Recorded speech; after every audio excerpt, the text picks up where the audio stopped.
Every day, children and teenagers risk their lives to cross the border illegally in order to reunite with their families or to start a new life in the U.S. But many of those children come across without their parents, being led by dangerous smugglers under perilous conditions.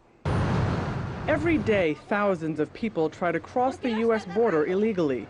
Some are adults aware of the risks, but some are innocent children put in harm's way. In 2005, more than 70,000 undocumented minors, including toddlers and infants, were caught trying to cross the border. U.S. officials say their biggest concern is parents who give their children to smugglers, known as coyotes, whose top priority is not the child's welfare.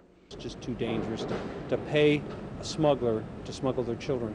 After all, the smuggler's only concern is one thing, and that's money, and that's it.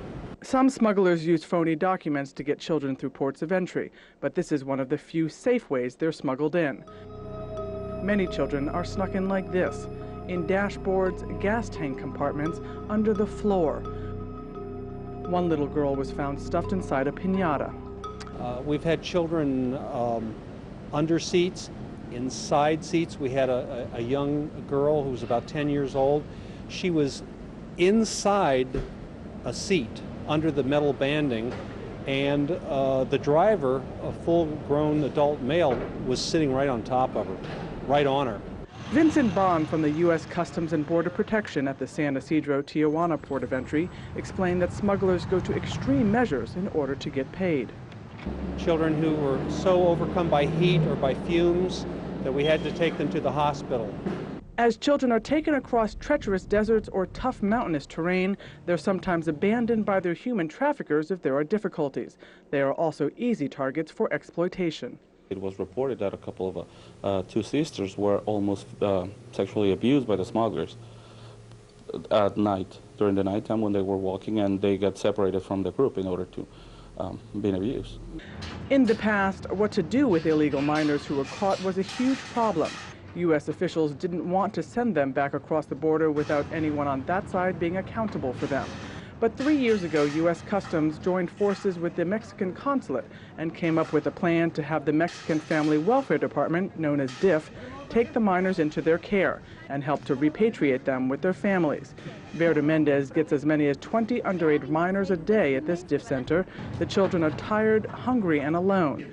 They're fed and given a place to rest. They even have 2 cribs for their tiniest visitors.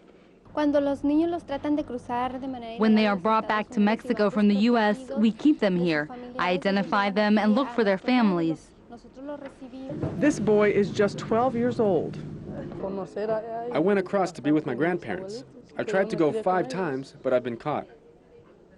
This boy is 16. This was the 4th time he's tried to cross and been caught. My parents don't want to try and cross because they say it's very dangerous. We don't have money. We have to have money. I have 2 little sisters. I want them to have a better life. But a surprising number of the minors that are caught multiple times actually work for the smugglers. They'll recruit these children to be foot guides. So tag them along with a group and say, all right, watch where we're going. This is the route that we're going to take because you're going to be doing this later. And in return, those smuggling organizations will pay that child's family the money. They'll supply whatever the families need in Mexico. So of course the kid's going to want to help out his family, and they're recruited that way sometimes. It's a race against the clock at this lost and found for kids as DIF personnel frantically try and locate their parents before they close at 5 p.m. The situation can become desperate when children are too young to give their names or tell where they live. Unfortunately, DIF isn't always able to contact the families of the minors immediately, but they're not allowed to just send them out here onto the street. So the next step is to send them to a holding facility, like Casas YMCA. Casa YMCA in Tijuana is a safe haven for minors. They pick up where DIF left off, trying to get the children reconnected with their families. In the meantime, they offer emotional support. Some of them had a very bad and traumatic experiences after they have been walking in the mountains or in the desert for a couple of hours, a couple of days sometimes, and then they think it's a big failure for them and for their families, and they're exhausted. This 14-year-old girl was trying to get to her father, who lives in Los Angeles. She hasn't seen him in 10 years. Sometimes I talk to youth, and their stay at the immigration has been so traumatic that they just want to go home. Their whole ordeal has just been horrible, that they say, I just want to go home, I've had enough. Or others are more resilient and they keep on wanting to try until they cross. But U.S. officials want to discourage parents from allowing their children to keep trying to get across.